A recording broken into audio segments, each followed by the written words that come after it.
Hello viewers, কেমন আছেন আপনারা সবাই? লেটস টক অ্যাবাউট চ্যানেলে আপনাদের প্রত্যেককে অনেক অনেক ওয়েলকাম। আজকে আমি আপনাদের সাথে শেয়ার করব বাচ্চাদের কান, নাক, মাথা, হাতের পাতা, পায়ের পাতা এই সমস্ত অঞ্চলগুলোর মধ্যে থেকে কোন অঞ্চল দিয়ে সবথেকে বেশি পরিমাণে ওদের ঠান্ডা লেগে থাকে। এই বিষয়ে কিছু ইনফরমেশন যদি আপনাদের সাথে আমি শেয়ার করতে পারি, তাহলে হয়তো বাচ্চাদেরকে ঠান্ডা লাগার হাত থেকে আপনারাও কিছুটা হলে রক্ষা করতে পারবেন। তো চলুন উইদাউট এনি ফার্দার ডিলে আজকের ভিডিওটা স্টার্ট করি।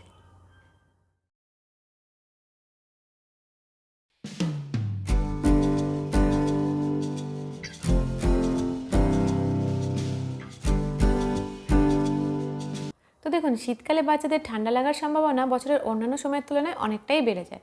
এবার বাচ্চাদের গায়ে তো আমরা শীতকালে শীত বস্ত্র, মোটা শীতের পোশাক পরিয়েই থাকি। তবে সমস্যা হয় কি, অনেক সময় নাক, কপাল, মাথা, কান, হাতের পাতা, পায়ের পাতা এগুলোর থেকেও বাচ্চাদের ঠান্ডা লেগে থাকে। এবার এই সমস্ত অঞ্চলগুলোর থেকে কোনটাতে বাচ্চাদের ঠান্ডা লাগার সম্ভাবনা সব থেকে বেশি থাকে, কিভাবে আমরা সেগুলোকে প্রোটেক্ট করতে পারি, এই পুরো ব্যাপারটাই যদি আমরা একটু জেনে রাখতে পারি, বাচ্চাদের ঠান্ডা লাগার মতন সম্ভাবনাটাকে আমরা ঠেকিয়ে রাখতে পারবো। তো চলুন তবে জেনে নিই কোন অঞ্চল থেকে বাচ্চাদের সব থেকে বেশি পরিমাণে ঠান্ডা লাগে। তো ফার্স্টে বলি হাতের পাতা, পায়ের পাতার কথা। এই হাতের পাতা, পায়ের পাতা এগুলো কিন্তু খুব সহজেই বডি টেম্পারেচারটাকে কন্ট্রোল করে। হাতের পাতা, পায়ের পাতা যদি ঠান্ডা ঠান্ডা থাকে, বডিটাও কিন্তু আস্তে আস্তে একটু ঠান্ডা বোধ করে। আবার হাতের পাতা, পায়ের পাতাকে যদি আমরা ঠিক করে কভার করে রাখতে পারি, বিশেষ করে পায়ের পাতাকে, তাহলে বডিটা বেশ চট করে গরম গরম হয়ে যায়। তবে এই হাতের পাতা, পায়ের পাতায় তো আর ওরকমভাবে কোনো ছিদ্র নেই, ফলে ভাইরাস ঢুকে গিয়ে সেখান থেকে বাচ্চাদের হাঁচি কাশি হবে, এরকম ব্যাপারটা হাতের পাতা, পায়ের পাতার থেকে হয় না। যদি হাতের পাতায় কোনো রকম কোনো কারোর সর্দির মিউকাস বা কেউ হাঁচি দিয়েছে, তার কিছু অংশ লেগে থাকে, সেটা বাচ্চা যদি মুখে দেয়, নাকে দেয়, সেখান থেকে ইনডাইরেক্টলি বাচ্চাদের এই হাতের পাতা থেকে হাঁচি কাশির মতন সমস্যা বা ভাইরাল ইনফেকশন হতে পারে। আদারওয়াইজ হাতের পাতা, পায়ের পাতার থেকে ভাইরাল ইনফেকশন এবং সেখান থেকে সর্দি কাশি হওয়ার সম্ভাবনা থাকে না। কিন্তু হাতের পাতা, পায়ের পাতা যদি ওপেন অবস্থায় থাকে শীতকালে, সেটা যদি ঠান্ডা ঠান্ডা হয়ে যায়, সেখান থেকে কিন্তু বাচ্চাদের সাময়িক হাঁচি কাশি, ঠান্ডা বোধ করার মতন সমস্যা বা কাঁপুনি দেওয়ার মতন সমস্যা হতে পারে। তাই এই হাতের পাতা, পায়ের পাতাকেও আমাদের ঠিক মতন কেয়ার করতে হবে বা ঢেকে রাখতে হবে বা কিছু ব্যবস্থা নিতে হবে, যাতে এই হাতের পাতা, পায়ের পাতা ঠান্ডা হয়ে গিয়ে শীতকালে বাচ্চাদের হাঁচি বা সাময়িক সর্দি বা নাক দিয়ে জল পড়া বা কাশির মতন সমস্যা না হয়। তার জন্য আমাদের কি করা উচিত? হাতের পাতা, পায়ের পাতাটাকে যদি আমাদের সম্ভব হয় একটু কভার করে রাখা উচিত।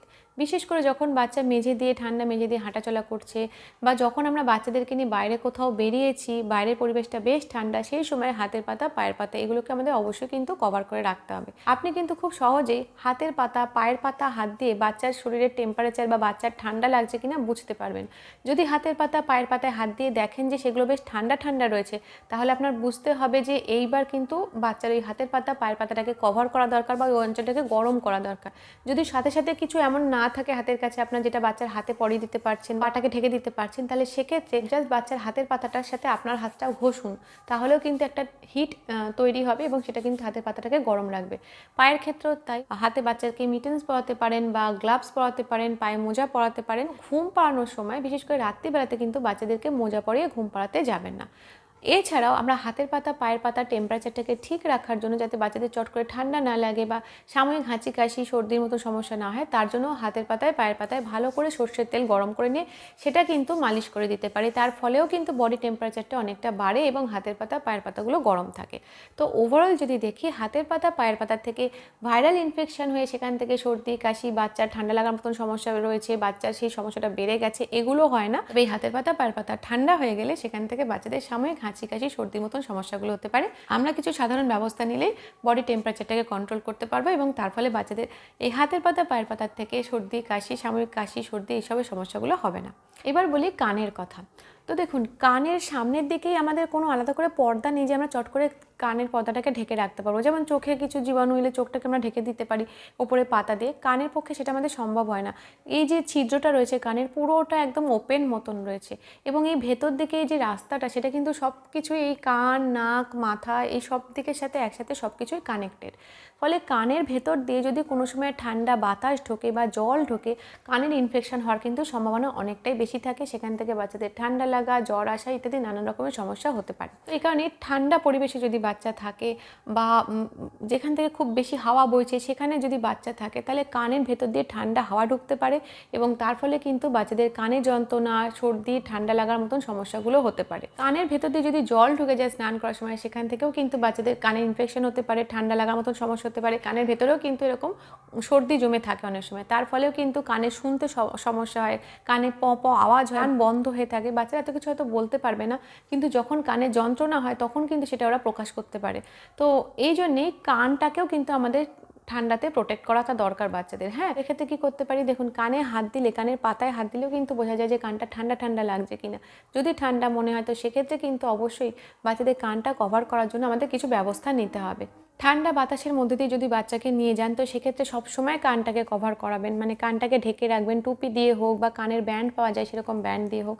যখন বাচ্চাকে স্নান করাবেন, বিশেষ করে শীতকালে, সবসময় চেষ্টা করবেন কানের যে পাতা দুটো আছে এটাকে এইভাবে চেপে দিয়ে তারপর স্নান করাতে, যাতে কোনোভাবেই স্নানের জল বাচ্চার কানের ভেতরে না ঢোকে। কানের মধ্যে দিয়ে বাতাস গিয়ে যদি বাচ্চার ঠান্ডা লেগে থাকে, যেহেতু এখান থেকে সব কিছু কানেক্টেড, তো বাচ্চার চট করে ঠান্ডা লাগতে পারে, সর্দি হতে পারে, নাক দিয়ে জল পড়ার মতন সমস্যা হতে পারে, কানে যন্ত্রণা হতে পারে এবং কানে ব্যথার সাথে সাথে জ্বরও চলে আসতে পারে বাচ্চার। এই কারণে ঠান্ডা বাতাসের সংস্পর্শে এলে বা যখন টেম্পারেচার দেখছেন অনেকটাই কমে গেছে, আমরা সবাই ভালো করে শীতবস্ত্র পরছি, তো সেক্ষেত্রে বাচ্চাদেরও কিন্তু কানটাকে কভার করে রাখার চেষ্টা করবেন। এবার বলি বাচ্চাদের মাথা, কপাল এগুলোর থেকে কিভাবে বাচ্চাদের ঠান্ডা লাগতে পারে।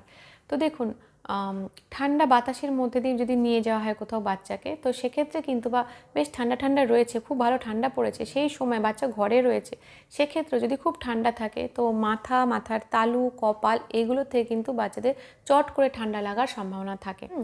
দ্বিতীয় হচ্ছে, যখন দেখবেন বাচ্চাকে রাতে ঘুম পাড়াচ্ছেন, রাতে তো আমরা গায়ে চাপা টাপা দিয়ে ঘুম পাড়াই, এবার ঘুম পাড়ানোর সময় যদি আমরা এরকম মাথা ঢাকা টুপি, কান ঢাকা টুপি, কপাল ঢাকা টুপি টাইপের কিছু যদি বাচ্চাদেরকে না পরাই, তো সেক্ষেত্রে কিন্তু ভীষণই এটা লক্ষ্য করা যায় যে বাচ্চাদের এই মাথাটা ওপেন থাকে বলে, কপালের পোর্শনটা ওপেন থাকে বলে বাচ্চাদের ঠান্ডা লেগে যায়। যদি বাচ্চাকে এমন কোনো পজিশনে শুয়েছেন যেখানে দেখছেন তার পিছনেই জানলা রয়েছে, মানে মাথার ঠিক পিছন দিকটাতেই জানলা রয়েছে, তো সেক্ষেত্রেও কিন্তু খুব সহজে বাচ্চাদের মাথা, কপাল এইগুলোতে যদি কিছু চাপা না দেওয়া থাকে, চট করে বাচ্চাদের ঠান্ডা লেগে যায়। এক্ষেত্রে আমরা কী করতে পারি, খুবই সিম্পল ব্যাপার, যখনই বাচ্চাকে ঠান্ডা পরিবেশে বার করছেন বা ঘরেতেও যখন দেখছেন টেম্পারেচার খুব কমে গেছে, আমাদের সবারই খুব ঠান্ডা ঠান্ডা লাগছে, বাচ্চাদেরকে অবশ্যই কপাল ঢাকা, মাথা ঢাকা টুপি পরিয়ে রাখবেন, বা যদি বাচ্চা ঘুরে ফিরে বেড়ায় বাচ্চাকে হনুমান টুপির মতন টুপিও পরিয়ে রাখতে পারেন। খুবই গুরুত্বপূর্ণ হচ্ছে রাত্রিবেলাতে যখন বাচ্চাকে ঘুম পাড়াবেন বা শোয়াবেন, সেই সময় টেম্পারেচার আস্তে আস্তে আরও কমতে থাকে রাতের দিকে, তো এই সময়টাতে সুতির ভালো মোটা টুপি কিনতে পাওয়া যায়,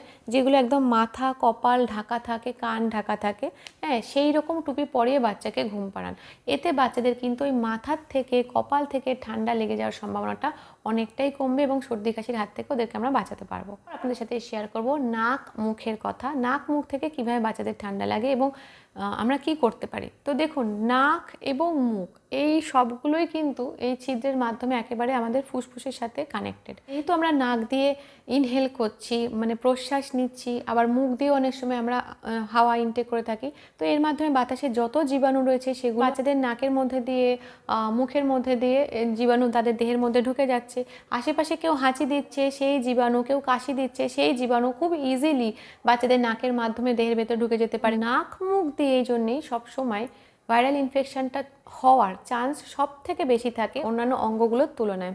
আর এই ভাইরাল ইনফেকশন ছাড়াও নর্মালি যদি বাচ্চাকে বাইরে নিয়ে বেরোলেন, নাক ওপেন রয়েছে, মুখটা ঢাকা নেই, তো তখনও কিন্তু ঠান্ডা হাওয়া যদি বাচ্চা দেহের মধ্যে ঢোকে বাচ্চাদের ঠান্ডা লেগে যেতে পারে, বাচ্চাদের চট করে সর্দি কাশির মতন সমস্যা হতে পারে। এবার নাক মুখ থেকে যাতে বাচ্চাদের ঠান্ডা লাগার সম্ভাবনাটা কম থাকে, তার জন্য আমরা কি করতে পারি, ফার্স্টেই মনে রাখবেন যেহেতু নাক আর মুখের মধ্যে দিয়ে সব থেকে বেশি পরিমাণে ভাইরাল ইনফেকশন হওয়ার চান্স থাকে, এই কারণে বাড়িতে যদি কেউ অসুস্থ থাকে বা বাড়িতে যদি কারো হাঁচি কাশির মতন সমস্যা হয়, তাকে কয়েকটা দিন বাচ্চা থেকে দূরে থাকতে বলবেন।